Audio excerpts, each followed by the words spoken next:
In this video, we'll go over using Onshape's draft feature and its ability to add neutral plane draft to a part. The draft feature is located in the Part Studio toolbar in the same toolset area as a fillet and chamfer. There are two ways to define draft: neutral plane and parting line. Both options can be applied to parts or surfaces.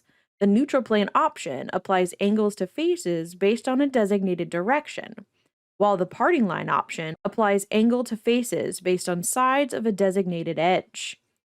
The neutral plane option is a standard form of applying angles to faces using a designated direction. Select the neutral plane reference for the intended draft. This selection can be a face of the part or a mate connector. For entities to draft, select the part faces that you wish to apply draft to. Next, enter the desired draft angle.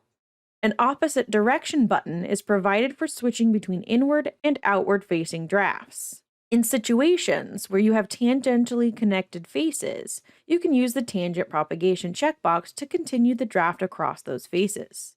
Checking the option Reapply Fillet will adjust any filleted faces involved with the draft.